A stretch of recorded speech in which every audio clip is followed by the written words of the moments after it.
Narayanam namaskritya naranchaiva narottamam devim saraswatim vyasam tato jayamudirayet. Nigama kalpatarorgalitam phalam shukamukhadamritadrava sanyutam pibata bhagavatam rasamalayam muhuraho rasika bhuvi bhavuka. This one of you can repeat after me. Prahlada Narada Narada Parashara Puntarika Parashara Puntarika Vyasambarisha Vyasambarisha Shuka Shaunaka Shuka Shaunaka Bhishmadhalbhyan Bhishmadhalpyam Rukmangadharjuna Rukmangadarjuna Vashishta Vibhishanadin Vasishta Vibhishanadin Punyaniman Punyaniman Paramabhagavatan Smarami. Parama Bhagavatan Smarami. So as we recite this sloka, let's get into the meditative mindset that we are going to learn about a lot of great Bhagavatas. Listening to them itself will give a lot of punya because they are ultimate devotees of Bhagavan. Krishnam Narayanam Vande. Krishnam Narayanam Vande. Krishnam Vande Vrajapriyam. Krishnam Vande Vrajapriyam. Krishnam Dvaipayanam Vande. Krishnam Dvaipayanam Vande. Krishnam Vande Prithasutam. Krishnam Vande Prithasutam. So, the Krishnam Vande is considered as a Mangala sloka in the Padma Purana's Bhagavata Mahatmya. And this is the first sloka from which the Bhagavata Mahatmya actually starts.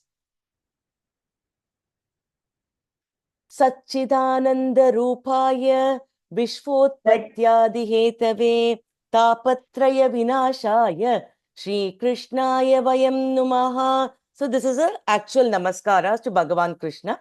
This explains about the greatness of Krishna. So here the context, what were we discussing about? We were discussing about the greatness of Bhakti, the greatness of the Bhagavata Purana itself. The situation is very important in this context where we speak about Bhagavan. He takes the different avatars. His names itself have a great value. And there is a meeting in a beautiful place where there are a group of rishis and there is a Pauranika. The rishis actually go and inquire with the Pauranika. Okay, that was the situation. So before we go on to the details of what is happening there, we will understand the significance of the questioner, the significance of the person who is explaining, and the significance of the location. Because every single thing in the Purana makes a difference. Okay. So first of all, the questioner, because many times the answer will be based on who is asking the question. It's not just on what is the question. Okay. So who is asking the question and in which context and which location? So that is where we are going to discuss. So it's a very interesting concept because whenever we look at these Puranas, it will be direct speech in which the answers are given. Even if we look at Bhagavad Gita, which we are a little familiar, Bhagavanuvacha. So it will mean that Bhagavan says, Sanjaya Uvacha. So we know that, Sanjaya said. And Arjuna Uvacha. Basically, who is telling this statement becomes very important. Why is it important? Because many times it can be subject to interpretation. a person might ask a question and it might be quoted as a sloka from this, and it might become a pramana. So we should know whether this is a doubt which is asked or it is an answer that is given. That will make the valuation easy for us. Okay. In this context, I would like to tell you one thing which happened when we were in Clubhouse not long back, during the COVID times. There was a discussion in Clubhouse, and you know how people actually come and authoritatively say something which they have no clue about, right? So one such situation where a person was saying Rama had multiple wives. And this was a huge debate that was going on in Clubhouse. And I'm sure 95% of the people have really not opened the Mula Sloka or looked into the Ramayana before going into this debate. They just debate it, okay, based on TV serials possibly, or Amar Chitra Katha kind of magazines, right? So there was this debate on Rama having multiple wives. So the person said this is mentioned in Ramayana itself. So which Ramayana is it mentioned? It's mentioned in Valmiki Ramayana. And I'm like, I have never read something like that in Valmiki Ramayana. Can you please tell the Sloka Sankhya and things like that? So a Sloka Sankhya is quoted. And of course, nobody is going to go look into the Moola Ramayana Sloka, right? So people just quote the number. So when I really looked into the Sloka Sankhya, I saw the context. And it was the Mantara Kuni discussing it with Kaikeyi. So she was saying that Rama is a Kshatriya. Kshatriya Dharma permits people to have multiple wives because politics, Raja Dharma is very different from what we understand today. If they want to have a good relationship with the country, they were permitted to, marry because one life compromise is so much better than the entire country compromise. They have a lot of justification like that. So Mantara says, Rama is a prince. He has the eligibility to get married to a lot of people. So what will happen? He, his wives, his children, everybody will get into this Rajya. So this Rajya will not be given to your son Bharata because you're not the first wife. So Bharata will not get anything. So she is telling Kaikeyi that Rama having multiple wives, multiple children will stop Bharata from having any of the properties in the treasure. This is the context. One little sloka, one line from the sloka is taken, and just the phrase that Rama has multiple wives is blown out of proportion, is circulated as being a statement from Valmiki Ramayana. You know how people look at the situation. So it is very important for us to know the context, who is speaking to whom, what is the location, what is the context, so that we understand which are the pramana, which are the authoritative phrases, which are the contextual phrases, which are the questions and which are the answers. Okay, so that is a very important thing. And as far as the Puranas are concerned, it will always be layers and layers of direct speeches. So it will be like this person spoke to this person. Within that, you will see a story where two characters are coming. And then those characters will be discussing something that will again come inside it. So it will be quotes, open quotes, close quotes, open quotes, close quotes. So it will be like multiple layers. We have to understand who is speaking at any point of time. Okay. So being aware that this person is speaking to another person is very important in this context. So going back to our Padma Purana. Now, who is speaking to whom, where is something that we have to understand.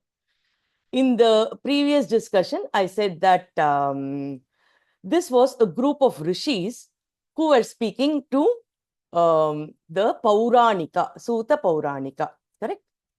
So now, who are these group of rishis? Why are they speaking to Suta Pauranika? Where did they actually meet? Okay.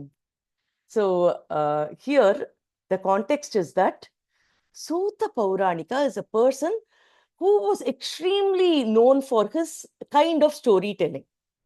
So he was an expert and he was given the rights by Vedavyasa Maharishi to go and propagate the stories from the Itihasas and Puranas. So people call him as a great knowledge transferer, if we can call it in the correct context. He's a knowledge transferer. Saunaka Maharishi was a learned Maharishi who was known for his Vedic mastery. He has learned the entire karma kanda of the Vedas, which means any rituals, people will look at him as the authority. He knows everything about rituals. He had a mastery over the Vedas. Now, the pattern of discussion is so beautiful that the Saunaka Maharishi and many other rishis accompanied. Saunakadi, it is mentioned, right? So, all these Maharishis come and ask the question to the Suta Pauranika Maharishi, which means people who are well versed in jnana and vairagya are craving for bhakti. They are craving for the knowledge. They are craving for the stories to be heard, because only these stories add this beautiful feel of being with Bhagavan, right? So, in addition to the Vedas, they are looking forward to all these stories. Now, what is the speciality of the Suta Pauranika? How did he learn this Bhagavata Purana? So, that is very important. We all know about Parikshit Maharaja, right? Parikshit Maharaja. I spoke about Arjuna some time back. So, Arjuna and Krishna, all of us are familiar.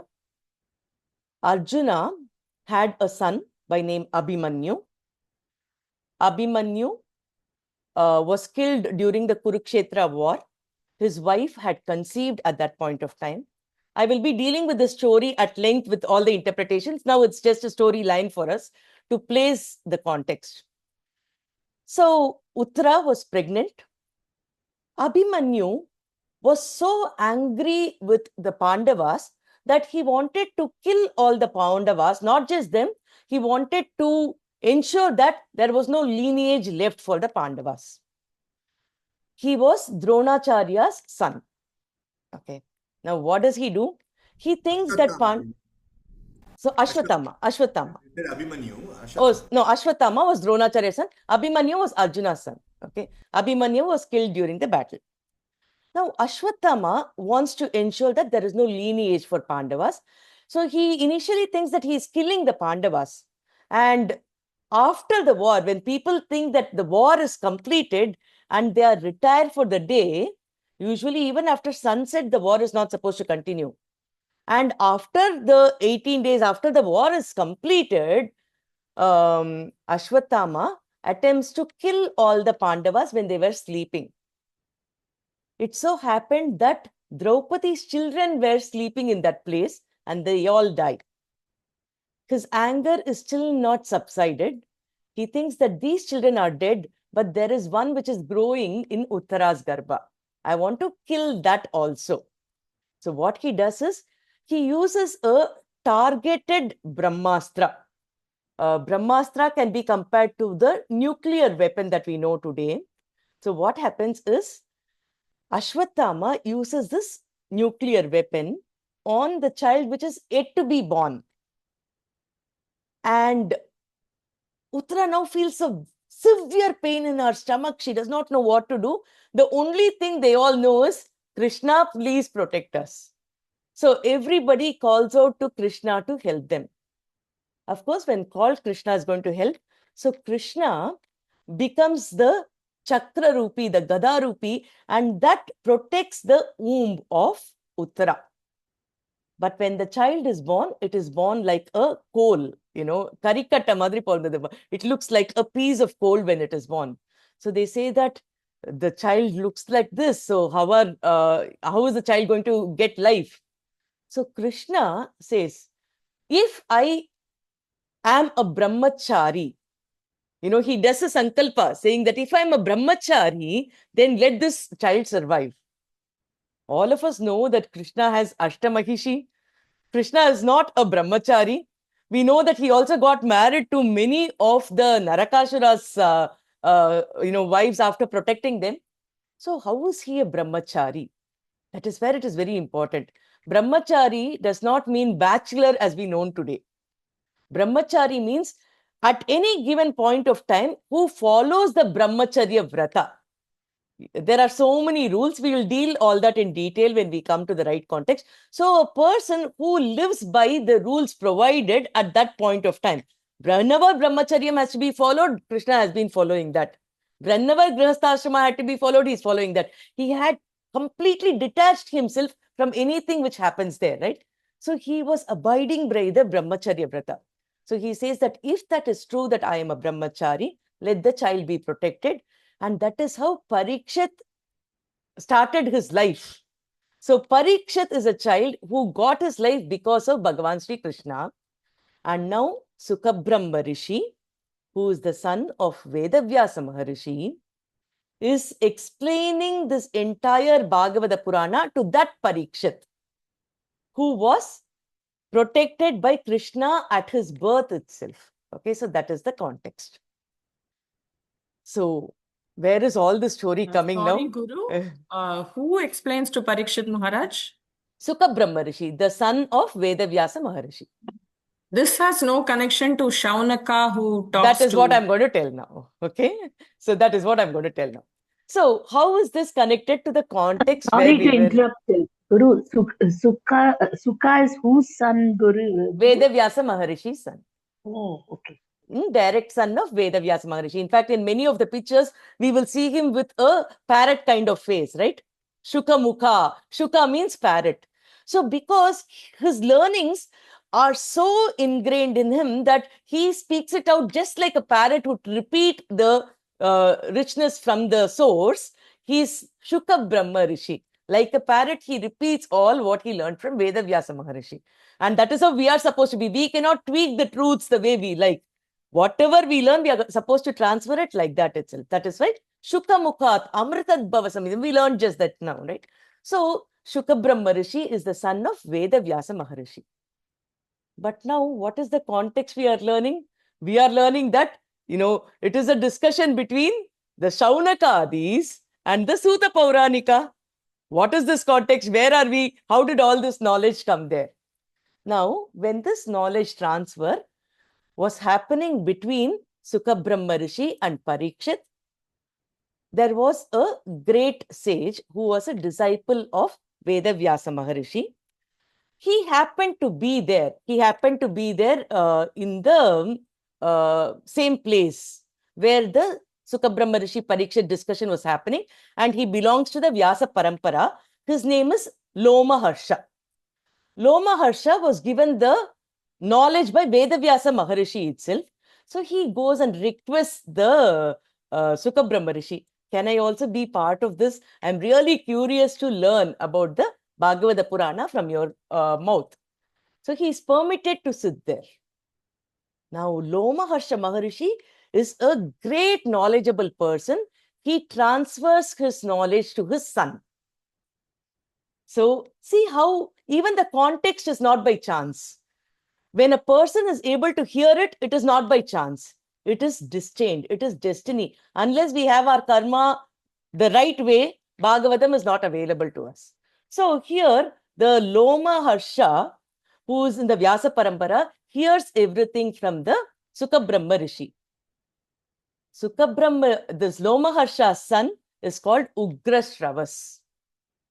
Ugra Shravas, the name itself means Ugra Shravanam is hearing, right? Ugra Shravas, he hears very aggressively, it seems. So he is not a passive listener, he's an active listener. So what does he do? He hears with his ears, he hears with his eyes, he hears with every part of his body, every muscle, every bit of him, actively listens when something is told, that he reads between the lines, he learns between the lines. So he absorbs a lot more than what is actually given. Therefore, he's Ugra Shravas. He's a very active listener. So this active listener, who's his father? Loma Harsha is his father. This Ugra Shravas is otherwise called as Suta Pauranika. So Suta Pauranika is the person we are learning. Okay. So do you all get the context? So his father heard it from Sukabrahma Rishi.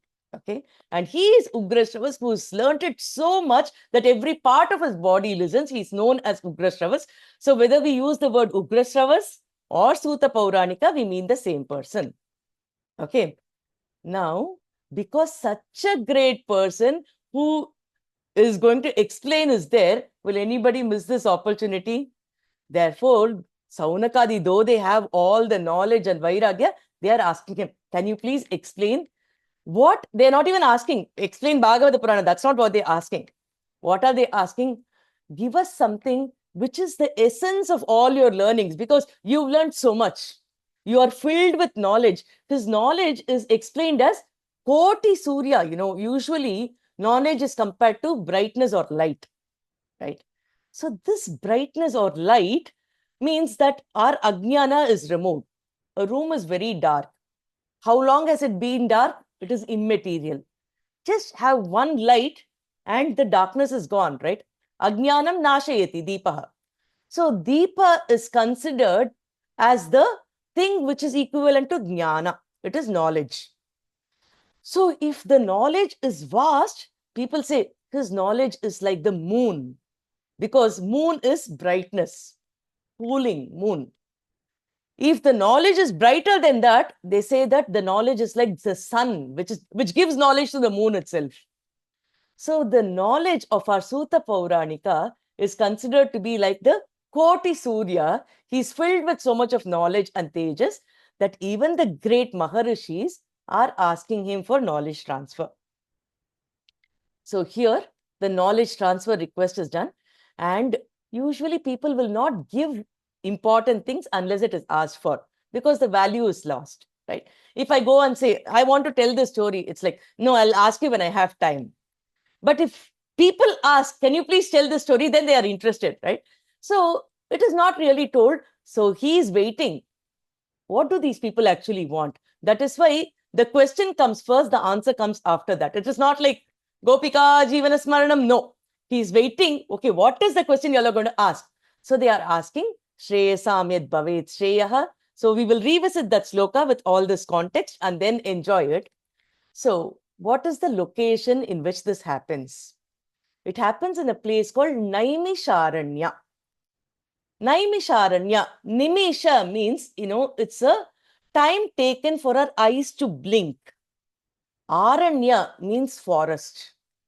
It means Sudarshana, the chakra of Bhagavan, rested in this place for a nimesha.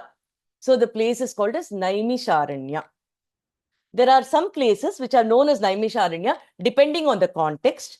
Even Mithila is called as Naimisharanya in different contexts. But here many say that this refers to Badrikashrama. Okay. So Badrikashrama is the place where these rishis were there, because that place is something which can create bhakti in the minds of people. That place is filled with a lot of serenity, which is really appropriate to listen to the deep understandings from these sloka. It is a place which helps us to concentrate. Yes, Raj. Naimisharanya is the Aranya where what happened? The Sudarshana chakra rested for a nimesha, for a blink of a time. So it is called as Naimisharanya. Sudarshana chakra is the chakra which is held by Bhagavan Vishnu. So because it is rested there for a second, it's called as Naimisharanya. So the great rishis chose this place in order to ask the question. So the place is important. Now, what will be our immediate question? All of us are sitting in front of the PC. We are sitting in a location which is far from Naimisharanya. We are filled with a lot of, thoughts which keep coming to our mind all the time. How is all this relevant to us? This is where my Andal comes into picture. Okay. So my Andal, my possessive Andal, she's like she's led us by example. Okay. Just now, Margari Masa got completed. So it is contextual to speak about Andal also. What did Andal do? A little 5-year-old child. So she is there. She wants to get married to Bhagavan Krishna just because of all the stories her father has told her. Did she really see Bhagavan Krishna after her avatara? She goes to Vatapatra Sai. She sees him. She's talking to him. He's not responding. So she says that, why is my Krishna not responding to him? Why is my Krishna not responding to me? what will I do if he does not speak to me? So she's going and asking people there, what do I do now? I want to talk to him. I want to enjoy Krishna, but he's not talking. So the rishis there say that, the great Bhagavatas, the devotees say that all the Gopikas were in the same situation earlier. What did the Gopikas do? The Gopikas could not really speak to Krishna because Krishna came and disappeared. They were searching for him. They could not live without Krishna. Their breath itself was Krishna. So what did they do? Each of them would exchange the stories of Krishna. The moment his stories were exchanged, it was like giving an oxygen supply to their body and they could start breathing. They could not breathe without Krishna. So the story survived as a breath for them, because of which they lived. One Gopika would role play. Okay, I am Krishna. Another Gopika would become the Govardhana Mala. Another Gopika would be the turban that they tie, like the way Krishna ties. Another Gopika will even become his garland. Different people will take the different context. One little boy will bend down like a Gopala, and another person will climb on the other child as if Krishna is stealing the butter. So all these leelas they enacted, the different Bala leelas of Bhagavan, so many Bhutana episode, the Shakatasura episode, everything they used to enact become the roles which gave them a lot of, relief when Bhagavan Krishna disappeared from them. Hey, Koda, you can also try something like that. So our little Koda, Andal, heard all this and she created the place as if it was Gokula, as if it was Vrindavan. She actually lived in Tamil Nadu, in Srivilliputtur. But in her mind, she started residing in Vrindavana and Gokula. So all of us are in our respective homes. We have to create the Naimisharanya, the place which is filled with serenity. That is why let's avoid the distractions just for this duration of our Bhagavatam. Let's connect to the rishis. Let's get into the mindset of what they were at that point of time, leaving everything outside behind. Only then we will be able to get the essence of what is told by those rishis. So Andal is led us by example. Same with Rukmini Devi. What did Rukmini do? She says, Shrutva Gunan Bhuvana Sundaran, Rukmini Sandesha. She writes to Bhagavan Krishna on how she got interested in him. She's not even seen him in person, but she decided that she wants to get married only to Krishna. We will be learning Rukmini Sandesha at an appropriate time. So what does she write? She says, Shrutva Gunan Bhuvana Sundaran. I have heard about you. Hey, Bhuvana Sundara, you are the most beautiful in this entire Bhuvana, in this Loka. How do I know about it? Because I've heard about your qualities. You become beautiful because of the qualities that I know. How did she know? She heard. So now, in order to know about Bhagavan, such a great discussion between the Shuka, Shaunaka, and all the other Suta Pauranika, Ugrashrava, Slomaharsha, everything is coming to us. It's all given in the form of a book. So this, we have to grab it. This Amrita, keep hearing this Amrita, says the Bhagavata Purana. So in this context, there is a beautiful episode that is mentioned in the Bhagavata Mahatmya itself. This Parikshit is now sitting. He has only 7 days to live because he has a curse. And within 7 days, he wants to learn whatever is the most important thing. Usually, when people have just a short time to live, think about it. Today, when we go to hospitals, people attempt to help the other person survive, come what may, right? But now, because of the curse, he is an emperor. He's the only lineage left after the Pandavas, Kauravas. So you can imagine the kind of wealth that he will be having. And he also conquered a lot of things. But then he did not attempt to give himself any medical relief. He wanted to know what is good for his life after this. So he's approaching the great Rishi, Sukabrahma Rishi, and he wants to know what is something that I really have to know. I have only 7 days left. And that is when this Bhagavata Purana is given, because this is the essence of everything that is required. Okay. So I have taken information from everything. Vedas are compared to the sugar canes. Bhagavata Purana is compared to the sugarcane juice. So we can take this like a beverage so easily. We can consume it. It is sweet. It is easy to handle. Sugarcane is so difficult. You need a crusher to handle it. We don't have the crusher with us. So much of jnana vairagya we don't have. But sugarcane juice somebody gives, we'll happily drink. So Bhagavata Purana is the sugarcane juice. So that is given to us. So here Parikshit is now having only 7 days to live. At this point of time, somebody comes there and they are asking a commercial transaction. They say that I will give you Amrita.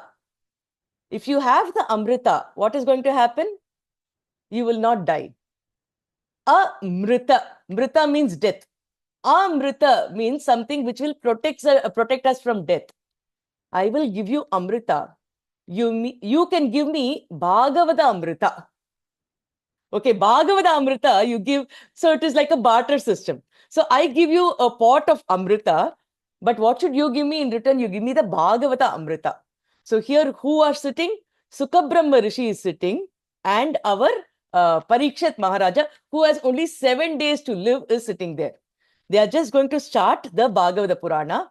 Who is the person who is coming? Who has the Amrita with them? Indradeva. Indradeva is the person coming there with the pot of Amrit, wanting to learn the Bhagavata Purana.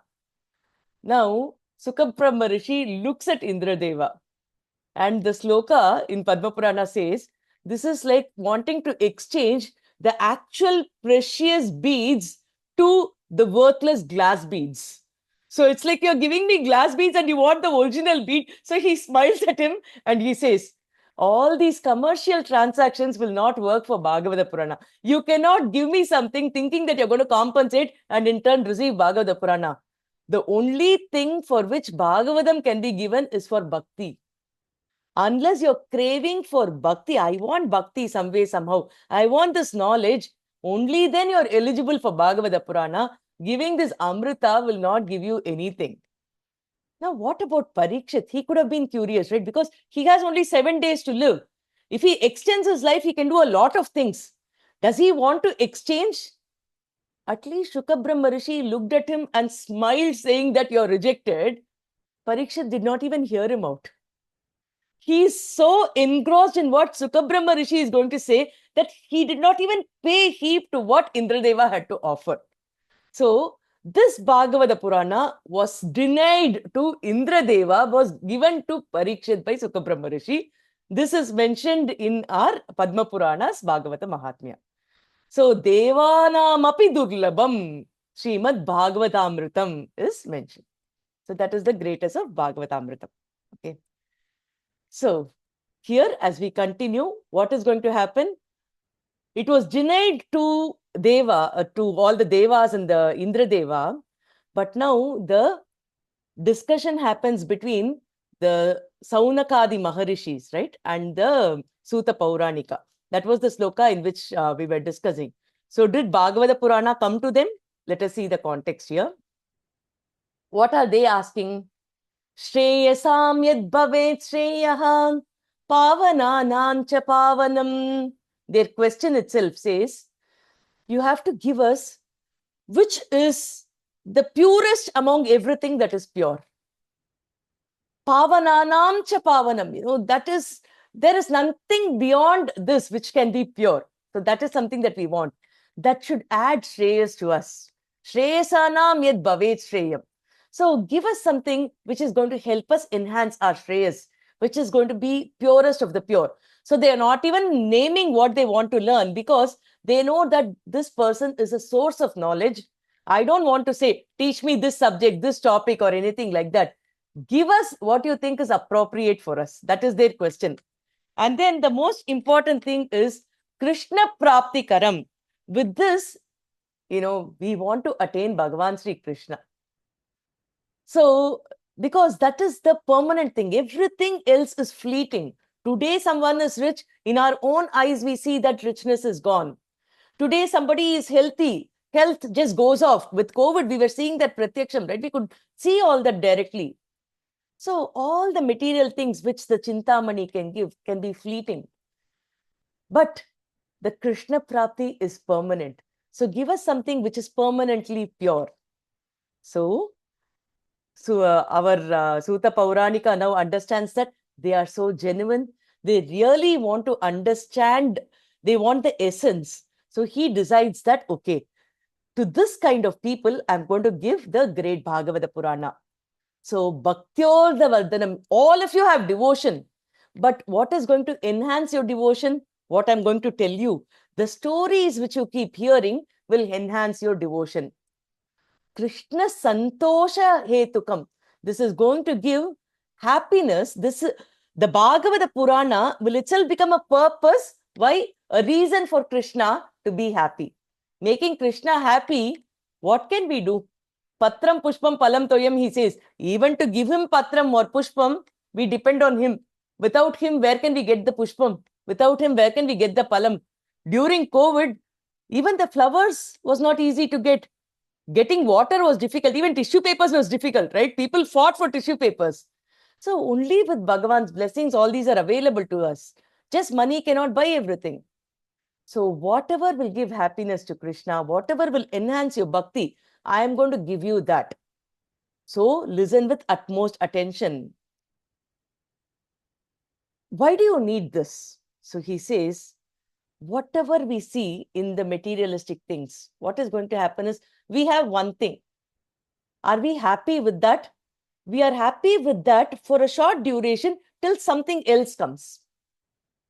When landlines was the only thing which was available, when the first mobile came, we were so excited. Hey, I don't have to stand near the landline phone to talk. I can walk and still talk. We were very excited with it. But after some time, when we have the smartphones, today those mobile phones, the Nokia's phone, do we use it? We go for smartphones. Were we happy with smartphones? Periodically, the updated version, which can do this, which can do that. Your phone, you can see in that. Your health, you can see that. How much you walk, you can see in that. Enhancements keep coming. We are not happy with the mobile we have. We want the latest mobile that happens. Are we happy with the wardrobe? We look at our wardrobe. I don't have anything to wear for the day. But then when somebody else looks at our wardrobe, hey, you have hundreds of things in your wardrobe. Why is it you don't have to have anything to wear? We are not happy with what we have. You go to any shopping mall, it is always crowded. Deepavali Tallubadi happened. Then the Adi Tallubadi is now happening. Pongal Tallubadi happened just sometime back. Something keeps happening. All the malls all the time are full, right? People have needs because when one need is satisfied, another need arises. Krishna in Bhagavad Gita says, this is like the waves. So one wave subsides. When I was a little kid, I used to go to the seashore and I will say, once the waves stop, let us go home. I'll not want to miss a big wave that comes there. So I'll stand near the waters and I'll wait for the wave to stop. And there a big wave is coming. Here a big wave is coming. I'll keep running around. I will want to go back home only when the wave stops. When can we go home, right? The waves are never going to stop. Our desires are never going to end. Ask a 5-year-old, the 5-year-old will desire for a toy. Ask a 50-year-old, they will have their own desires. Ask a 90-year-old, they will say, Enoda kollipera, yellipera, avangaloda kalyanatha pathata, I'll be happy. I want to look at the marriage of my great-grandchildren and then I'll be happy. The desire never ends. So if we wait for our desire to end, it has no ending, right? So it is not possible at all.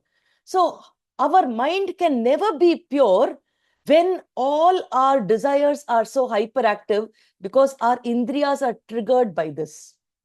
Dhyayato vishayan pumsaha. When our distraction happens, every organ in our body starts working in order to achieve it. Our eyes look for what we want. We start Googling, okay, let me get more information about what I want. What is the latest features of the iPhone? What is the latest features of this car? Where is this house located? We keep Googling, we keep getting information. Today with AI technology, information surplus happens. Where is our mind going to think about Bhagavan? Bhagavan is speaking from within us. Unless we silence ourselves, we cannot hear him. So to silence him, our indriyas should have focus, should have control. So we have to start focusing inside. To start with, we can give little time for him. Over a period of time, we can enhance it. Tomorrow, leave out every materialistic thing, focus just on him is not going to be possible.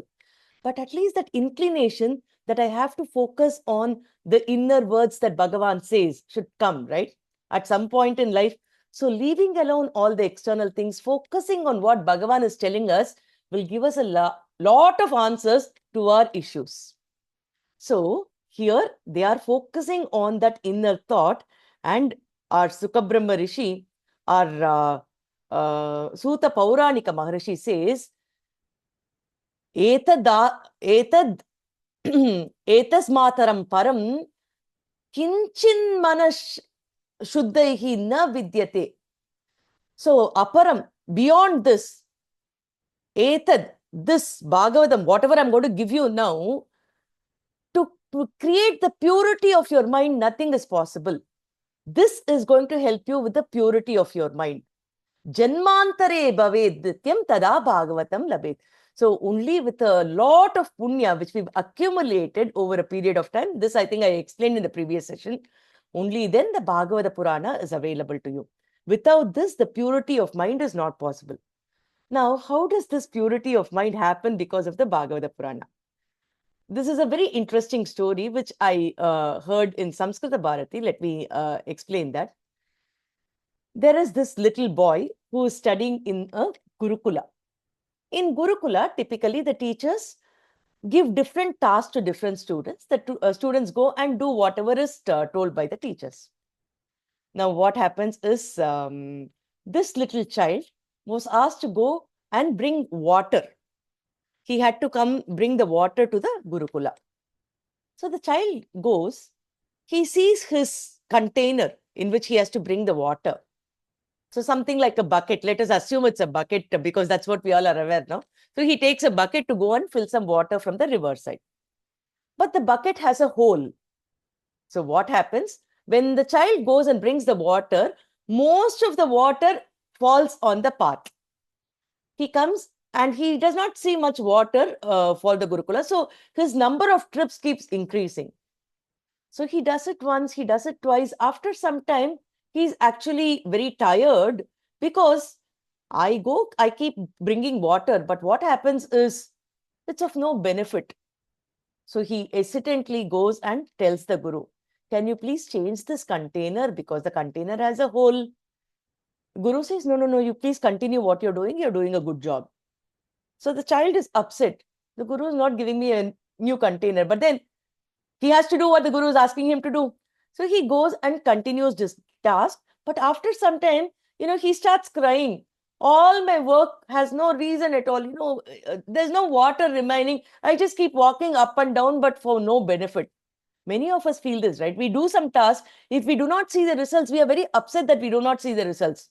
So now the Guru is calling the child. Why are you crying? He says that this container has a hole.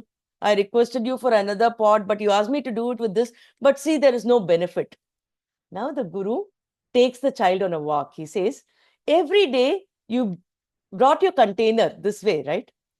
What did the container do? It dropped the waters on the entire path. Can you see what you've done?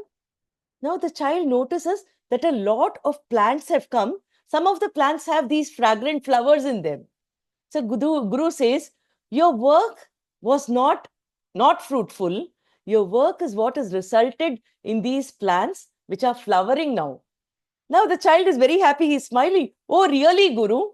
And then the Guru also says, when you took the container was very dirty. Do you remember? He says, yes. It was very dirty and it also had hole. Hole was the problem. He said, look at the dirty container. How is the dirty container now? He looks inside and the container is extremely clean. He says, this is what you've done.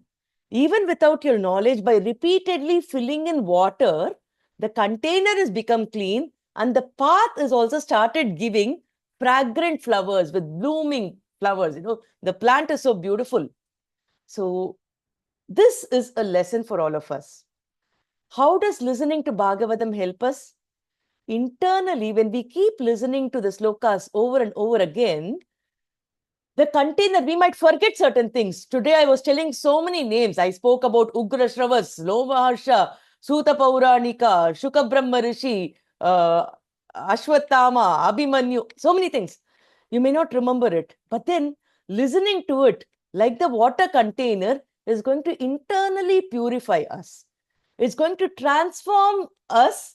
It's going to transform the satsanga to blooming plants. So the place is a satsanga. The water we pour are the stories that we have. The sunlight here is going to constantly give us the energy, which are the stories themselves. So this experience is going to result in a lot of transformation. That is why listening to Bhagavatamrita is such an important thing that the Suta Pauranika is now going to give them. He says, without this, mental purity is not possible. But what is important is for us to fill the container should be empty. So if we think we already know everything, then it is like a filled container. How much ever we fill will overflow. All of us are educated with a very different system where we are taught to believe that whatever is mentioned in Itihasa Puranas are mythology. So when something is a myth, we do not take it seriously.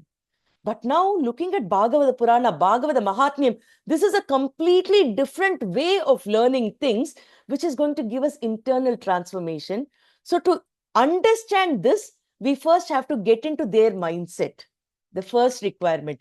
With our current learning, current mindset, current biases, current interpretations, there is no way that this will be able to fill in the cups. It is called as Dharma Bhuta Jnana. This is a very serious topic which is taught by Acharyas. In fact, I'm oversimplifying it for us to understand it. So this Dharma Bhuta Jnana is like our cup. We have to empty the cup in order to fill it. So the container should be able to take in things, which means with an unbiased mind, we have to grab everything. That is why I said the place is important. Wherever we sit, for this duration, we will make it the Naimasaranya. So we will think that the great Maharishis who are sitting there are our peers. So we are now sitting in the presence of Suta Pauranika, the Shaunaka Maharishis. All the hundreds of rishis who are sitting there are amongst us. And we are blessed with the same Bhagavata Purana, which was denied even to Indradeva. So we are gaining that. So with what kind of Shraddha we have to adhere to the lessons of it. That is one of the important Mahatmyams of Bhagavata Purana. Right? So with this knowledge, let us get going. So here, Etasmata param kinchinna mana shuddhaina vidyate, mana shuddhaina vidyate, janmantare bhavet punyam, tadha bhagavatam labet. So we'll be getting the Bhagavata Purana because of a lot of punyas that we've done. So here we have the Maharishi who is speaking to all the Maharishi. So quiz time. Who is this Maharishi who is sitting here, from whom all the other Maharishis who are filled with Jnana and Vairagya are gaining knowledge? Who is the person who is mentioning it? Pauranika. Suta Pauranika. Suta Pauranika. Pauranika means the person who explains the Puranas. Who are the people, Maharishis, who are receiving it? Shaunakadi Maharishis. Shaunaka Maharishi along with all the Maharishis. They are well versed in all the ritualistic aspect. In Vedas, they have all the knowledge. So they are receiving the knowledge. So this is the discussion. So in this discussion, now the greatness of the Bhagavata Purana is being mentioned. This is mentioned in the Padma Purana. So when this discussion is happening, so it is mentioned that Brahmadeva was very impressed with the story of Parikshit. So Parikshit learnt all this from Sukha Brahma Rishi and he attained moksha just by listening to Bhagavata Purana. So Brahmadeva was like, oh, so much is the greatness of Bhagavata Purana. So you can imagine the knowledge of Brahmadeva. He is creating everything, right? So when Brahmadeva learned that Parikshit reached moksha just by... Guru, sorry to interrupt. So what the Sutta Puranika is reciting to the Maharishis is Padma Puranam, in which Bhagavata Mahatmyam is spoken about. He is explaining to them about Bhagavata Mahatmyam. All these are mentioned in Padma Purana. But he's also narrating the Bhagavatam itself He later. does not. So he's only talking of Bhagavata Mahatmyam, how important it is and how it is necessary. No. It's the other way. Sorry. We are explaining about the Padma Puranas, Bhagavata Mahatmyam, in which all these are mentioned. So they are explaining Bhagavata Puranam only. We are learning it from the eyes of Padma Puranam. Now everything that they are explaining is Bhagavata Puranam only. Okay. So now Brahmadeva understood that all this beautiful, Sukha Brahma Rishi stories was not just a story, but that could lead to moksha of Parikshit. So Brahmadeva, what is so great about Bhagavata Purana? So what he does is, he has great knowledge, right? He is the creator of all these worlds. So how much of knowledge he should be having? So he places all his knowledge on a weighing scale. He places the Bhagavata Purana on the other side of his weighing scale. Now, all of us know about the Darbar, right? When Rukmani Devi had the weighing scales, she tried to keep, Satyabhama tried to keep all the jewelry, everything on one side, Krishna on the other side. It did not actually balance. Like that, all the knowledge, treasures are kept on one side by Brahmadeva. Bhagavata Purana is kept on the other side by Brahmadeva. They did not balance. Bhagavata Purana weighed much more than all the knowledge treasures, it seems. So he says, so much is the value for, this is directly by Brahmadeva. So Brahmadeva says, such is the greatness of Bhagavata Purana. So Brahmadeva transfers this knowledge of Bhagavata Purana to the great Rishi Narada. Our Devarishi Narada is such a great person that he deserved Bhagavata Purana. So Brahmadeva transferred the knowledge to Narada Maharishi. There is a concept called Bhagavata Saptaham, if all of you have heard about it, right? Bhagavata Saptaham is usually Srimad Bhagavata recited just in 7 days. The concept came in because Parikshit has only 7 days to live and he wanted to know the essence. So the way the Bhagavatam was told is, they did not eat, they did not sleep. Starting from sunrise to sunset, just Bhagavata Purana was going on. So completely dedicated, focused attention, it happened for 7 days, which helped him big time. So after that, Saptaha has become a practice for them to understand. Okay. Today also, in many great satsangas, Bhagavata Saptaha is a traditional practice. So the concept of Saptaha was taught by the Sanat Kumaras. You all know about Sanat Kumaras. We've learnt about Sanat Kumaras earlier. Sanat Kumaras taught about the concept of Saptahas to Narada Maharishi. To help you all recollect who is Sanat Kumara, I'm going to show an image and then you can tell me who is Sanat Kumara and what you all know about him. Who are Sanat Kumaras? I've told you a story earlier. They used to come Vaikunta Dware. Exactly. So the Hiranyaksha, Hiranyakashipu, right? The Dwarapalakas were cursed by these 4 little Sanat Kumaras. We call them the Sanat, the 4 Sanat Kumaras, whose appearance are like little children. They look like 5-year-old, but they are great Maharishis who've lived for thousands of years. They did not want adulthood because they did not want all their indriyas to dictate their kamas. They decided to be young children, so they are not grabbed by all these indriya sukhas. So they appear as if they are 5-year-old children, but they are great Maharishis. They are Brahma's Manasika Putras. They taught Narada Maharishi the concept of Saptahas. Okay. Now, this is a big lesson for us. Why? Because today, all of us earn a lot of money, not just for ourselves. If we say it is food, clothing, shelter, it is not that. We want to transfer our monetary wealth to our children. to our next generation. That is why we all earn so much. Otherwise, we don't have to keep running around, right? We want to ensure the safety of our children in the future. So we go work, slog, deteriorate our health to the maximum possible extent, but still ensure that the future of the children is taken care of. Look at the treasure which Brahmadeva transferred to his children. Sanat Kumaras are his children. Narada Maharishi is his Manasika Putra also. He has given these great Puranas to them. That is the transfer of knowledge. That is the real wealth which is transferred. That is what the next generation does. Now, Sanat Kumaras are actually the brothers of Narada Maharishi, right? Narada Maharishi is a Manasa Putra. Sanat Kumaras are Manasa Putra. So they are actually brothers. So what did the brothers do to the other brothers? Did they fight for all these treasures that we call treasures? No. They told him, this is the Bhagavata Saptaha. This is how we are supposed to do it. So what is the actual knowledge? What is the treasure that we need to transfer to our next generation, to our children, to our grandchildren, to the peers? If we genuinely love them, we have to transfer this important knowledge only if they are interested. To uninterested minds, we do not have the eligibility to transfer. If you've seen, I never market my programs. Why? Because that is not the way this is done.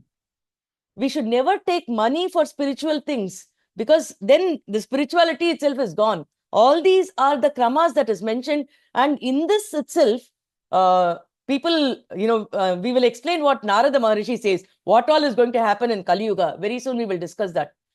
So they say that when all this is exchanged for monetary things, the sanctity is completely lost. It will not give the pala that it's supposed to give.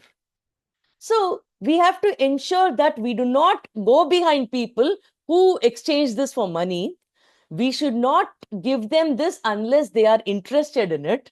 It is only for people who are keen to understand and they can dedicate the time and energy for it. Okay. So that is where the Bhagavata Purana's greatness is there. So an important lesson for us. Today we've learnt about the location, about transferring ourselves to the right location, being amidst the greatest minds of Bhagavatas so that we get uplifted because of their presence itself, and knowing that this kind of treasure transfer is not just going to help them with the wealth which is important for their current life, but it is going to help them in the great eternal truth. Parikshit, when he had 7 days, he did not look for the Amrita which was given by Devendra. He did not even care about it, but he looked at the Bhagavata Amrita. I hope all of you are in the same page with me. If you all are on the same page, just give a thumbs up. I'll continue. Because there are a lot of names and stories, inside stories. I want to ensure that all of you are on the same page with me. Okay. Yes, Guru. Wonderful. Okay. So here,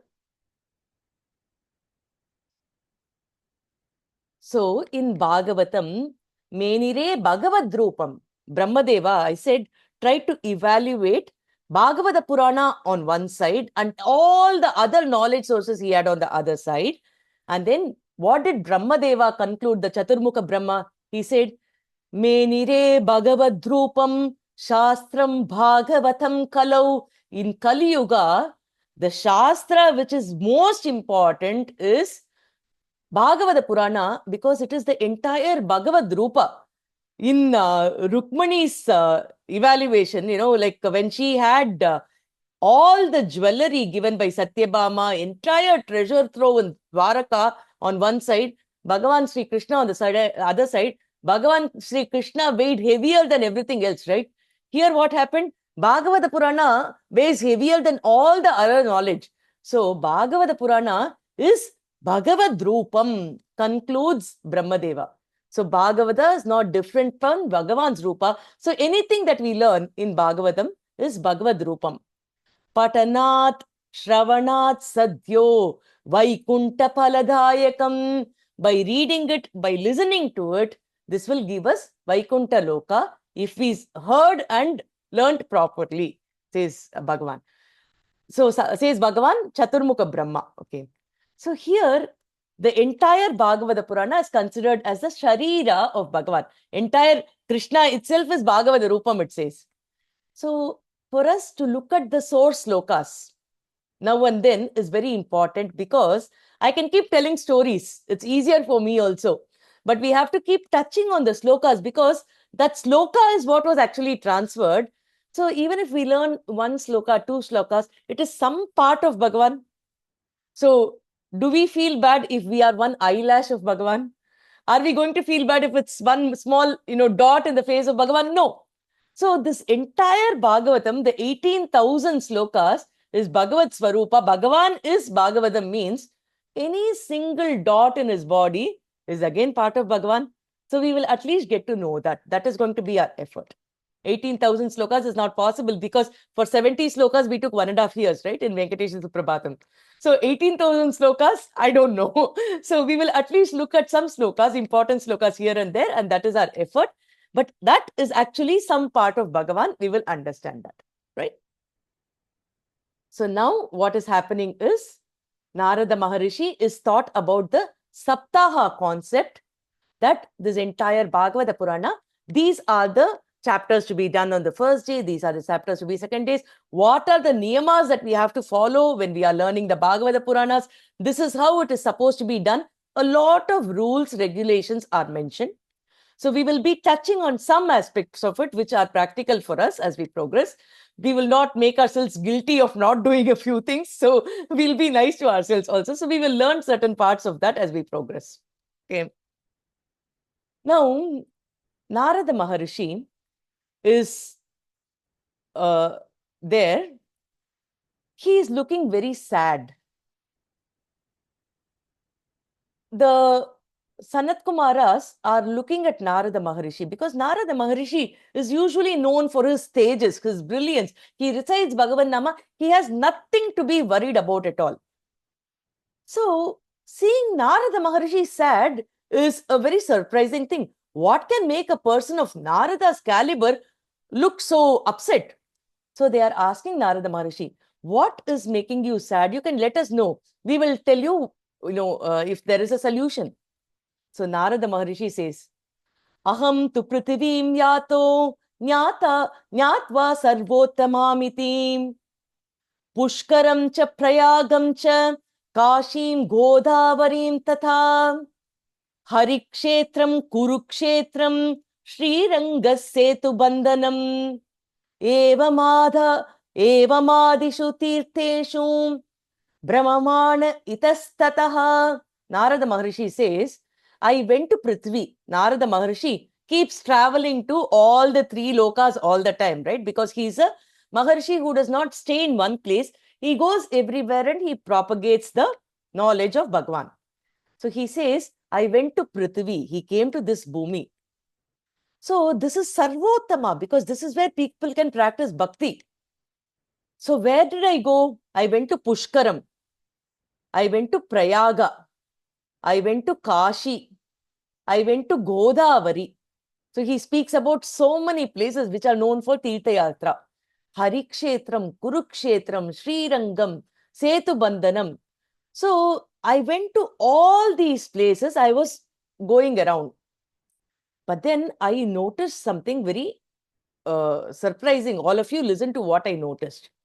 So here, it is a very important thing for us to observe.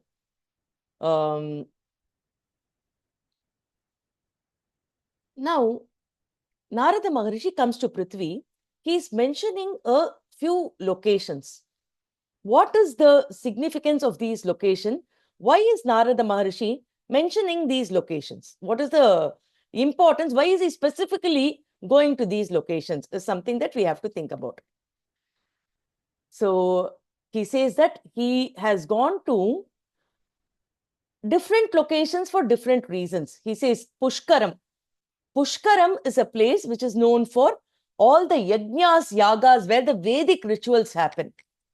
Prayaga, you all know about the Prayaga, right? We go there for the purification. So in the Sangama of all the 3 rivers, we do, and we seek purification of our bodies. Kashi. People say if you go to Kashi, you will get knowledge, you will get moksha. Godavari is the place great people go and do tapasya.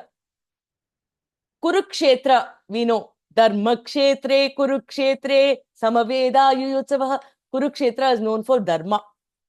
Srirangam is, Kovil means Srirangam. The temple is what is known as, when we do not use an adjective and we just say Kovil, temple, it means Srirangam. So it is where Bhakti is mentioned. Setu Bandhanam, when we want to do some prayaschitta for all the mistakes people have done, they go to Ramasetu to do a prayaschitta. So Narada Maharishi says he attempted to go to all these locations in Bhuloka, but then he was like very upset after going there, because in those locations he could not get what he was searching for.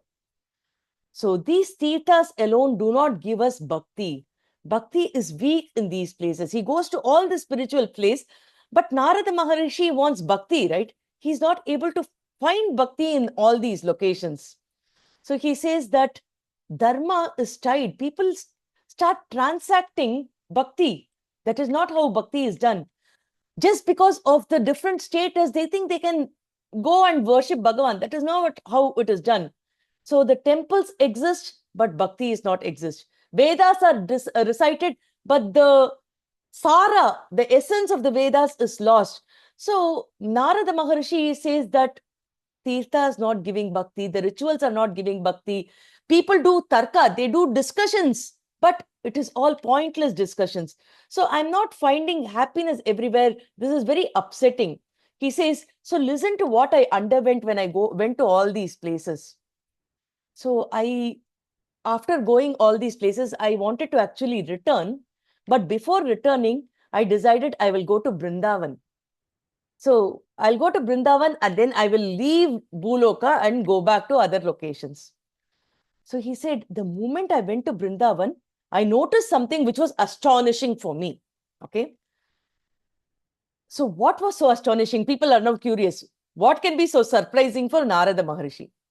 He says there was this young, beautiful looking lady who looked very desperate. She looked very sad. She looked very upset.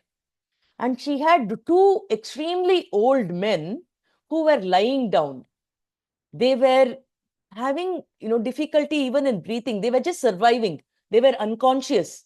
And this lady looked distressed. She was very sad. She was very upset. She was actually crying, Rudanti. What was happening there is so many people, hundreds of people were trying to console her. They were trying to fan her. She looked like somebody who was very important, but nothing could relieve her of her distress. And these two old people were lying down. Now everybody is curious. Who is that lady? Who are these two people? What was actually happening? So for you to get a feel of it, here is something you can look at. So the bhakti is there. So many people are there. They are trying to fan her. There are two old people lying down. Narada Maharishi is coming there. The moment she saw Narada Maharishi, she offers her namaskaras to him. And she says that I am in such a desperate situation. Please hear me out. Help me out. Your presence itself sanctifies the place. And if you are here, you will be able to help me. So please help me and help these two people. So Narada Maharishi is there. What is your problem? What is troubling you? Who are these two people? Tell me, no, let me know whatever is going on so that I can see if I can help. So now this is a story inside a story. Okay. Now the story is gone into a direct speech between this lady and Narada Maharishi. So now Narada Maharishi is asking, tell me about yourself. Who are you? Okay. So that lady says,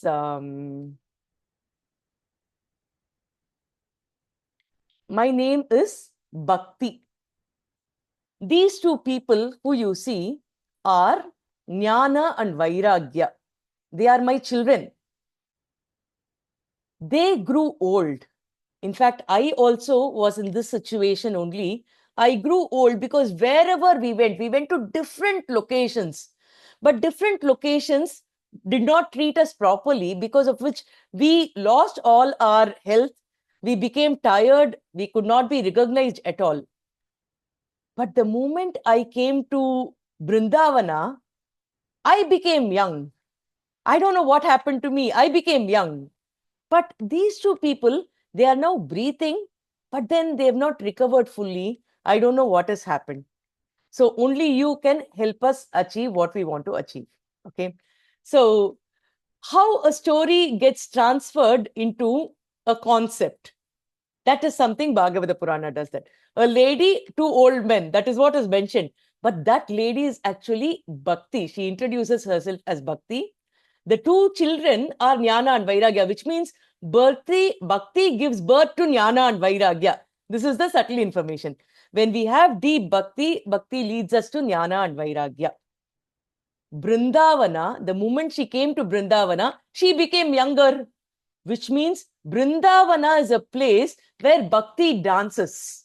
Okay, so she's become young, she's become youthful, she's so beautiful now, but she's feeling bad because her children still look old. How can a young mother have old children? So she's feeling really bad that her children are still old, which means Brindavana strives just by bhakti. People there are not really worried about jnana and vairagya. You know, bhakti is sufficient for us. All this jnana and vairagya are not for people like us. So Brindavana is a location like that. Just imagine such a subtle story giving us so much of hidden information. That is something which is very interesting in the Puranic style of telling things. Now, what does Bhakti actually say? Where are the locations she went to and what actually happened and where she was rejected? So that is again a very interesting story. She says that, now what is happening is I went to different locations, just like how Narada said that he went to Prayaga, Godavari, Haridwar, Kurukshetra, Ramasetu and all the other places. Bhakti says that she visited so many other places. And she could not actually, get her Swarupa back. So she says that, when I listen to you, maybe I will feel better, oh Narada. Narada Maharishi, because she is identifying Narada Maharishi because Narada Maharishi is also filled with bhakti. Okay. So she says that all these people who you see, they are fanning me, they are helping me, are these Punya Nadis. So including Ganga, all the other great Nadis are here. But even though the Devatas are serving me, I am not able to feel better, oh Maharishi. The stories that you say, when we listen, it's going to give us the comforts. So you will be able to help us. Now, Bhakti is saying, Utpanna Dravide Saham.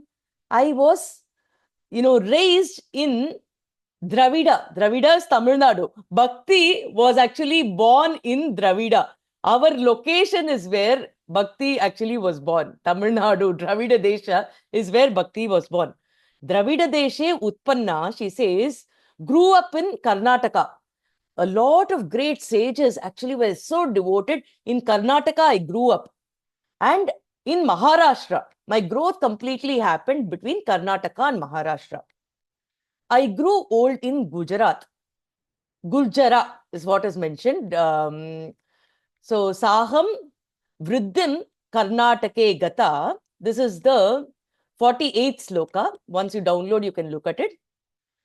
So, I grew old in Gujarat. And then due to the ill effects of Kali, what happens? All the barbarians there mutilated me. I became very feeble. I suffered a lot of difficulty. My sons along with me suffered a lot of difficulty because there is no concept of bhakti now happening. When bhakti is not there, where is jnana and vairagya going to be there? Now, after coming here in Vrindavana, I am able to have a life, but I don't understand why my children are still having this difficulty. Now, what happens is Narada visualizes what has happened.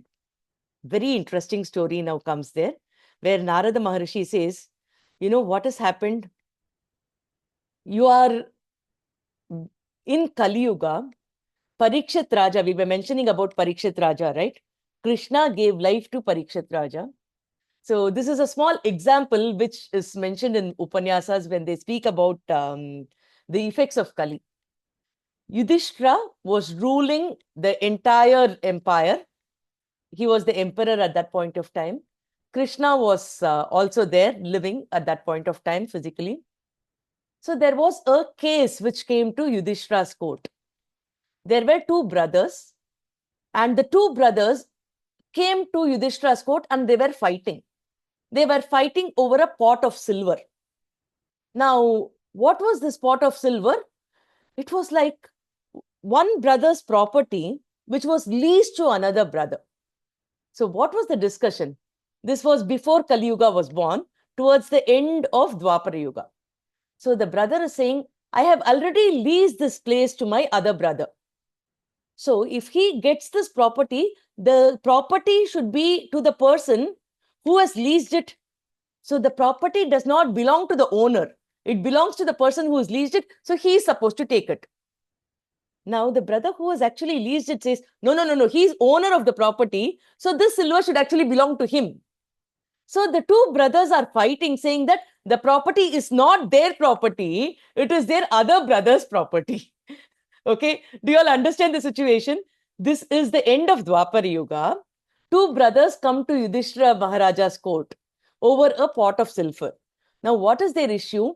Each brother is saying that the property does not belong to them. It belongs to the other brother. And the reason for this is, one brother says, the property is mine, but because I have already leased it, the silver which is got from the leased property should belong to the person who has leased it. So the property does not belong to me, who is the owner. It belongs to the person who has leased it.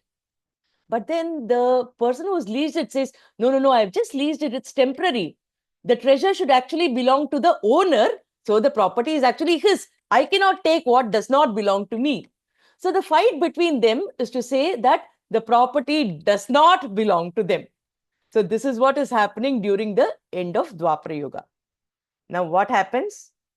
Krishna leaves the planet from his physical presence. He's now in the form of Bhagavata Purana only, as we said. So he leaves the planet, and with him, Kali starts. Kali Yuga, we say, right? Kali Yuga starts the moment Krishna leaves this planet.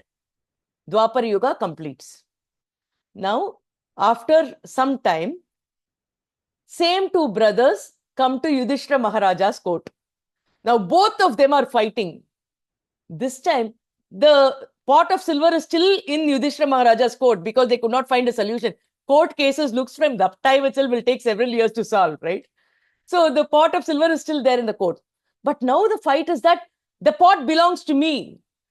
The person who's the owner says, I am the owner, the pot belongs to me. The person who's leased it says, I am the person who's leased it, the pot belongs to me. So they are fighting, saying that they are the owner of the property. So this is what Kali Yuga does to you. Even if you do not own something, you want to claim ownership of this. And people use this story to explain the difference between Dwapara Yuga and Kali Yuga. So Narada Maharishi says, everywhere Kali's influences happened, because of which people do not want to own anything. I mean, they do not want to own things legally. Even if it is not legal, they think they are the owners. So this is the problem that is happening, because of which lot of calamity happens. People without knowledge start becoming teachers. People without practicing start explaining austerities. People think everything can be purchased with money. Lot of Kali's problems are explained, and that is the situation we are in, because of which your children, Jnana and Vairagya, think that they have no place and they've become old. So we have to revert them back to the youthful age. That is the discussion that is happening. I'm just going to say one sloka in this context. We will continue in the next class after this. So what happens in this context is that Yet palam nasti tapasam. One of you can repeat after me. Yet palam nasti tapasam. Yat phalam nasti tapasam. Na yogena samadhinam. Na yogena samadhina. Tat palam labate samyak. Tat phalam labate samyak. Kalau shankirta keshana. 1 minute. Kalau. Kalau. Because there is a different sloka which is slightly different. My memory speaks of that. Kalau Keshava Kirtanat कलौ केशवकीर्तनात् Tatpalam Labate Samyak. तत्फलं लभते सम्यक् Kalau Keshava Kirtanat. कलौ केशवकीर्तनात्. So what this sloka says, Yatpalam Nasti Tapasa. By tapas, whatever phala we are not able to get, na yogena samadhina, even with the yogas, we will not be able to achieve certain things. Tatpalam labate samyak. Even those benefits we can get. How? In Kali Yuga, Keshava Kirtanat. By reciting the names of Keshava, we will be able to get even those palas, right? So, because of that, they don't give up on these two, Jnana and Vairagya, being old, even though the fanning by all the Divya Devas and the divine rivers is not able to give them. Seeing Narada Maharishi, Bhakti feels that the place is purified and there is some, solution to her problem. She's asking Narada Maharishi to tell her, to give her a solution to help her come out of this problems. So we will go on to what Narada Maharishi says. Is there a solution to this problem of hers and how they take it forward from there? So we will explain that in the next class. So we will complete it with a Kayena Vacha. Kayena Vacha Manasendriyaiva Buddhyatmana va Prakade Swabhavat Kalau. 1 minute. Before we complete this recording, I will try to post it in YouTube. So those of them who wanted to listen to it in YouTube, right? It will not be available in YouTube live because there is some problem. So if any of them want to join us in the class, you can share the Zoom link, because I told earlier that they can join using the YouTube link, but for some reason it's not working. So they can join us in this class. And I will be sharing the YouTube when I get time to upload it. So it might not be immediate. I might take some time to upload. So you just keep everybody informed. So look at this video before you come to the next class also, because these are some things which we have to get into our system. We will be continuing from here going forward. Okay. So we will complete it with a Kayena Vacha. Kayena Vacha Manasendriyaiva Buddhyatmana va Prakride Swabhavat Karomi Yat Sakalam Parasmai Narayanaayeti Samarpayami.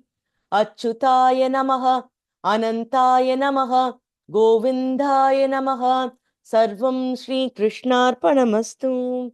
Jai Shree Krishna. Namaste. Ram Ram. It is a practice before we start the class usually to worship the Bhagavata Grantha which is given. So if you have any Bhagavata book, you can keep it in your puja graha, worship the Bhagavata Purana.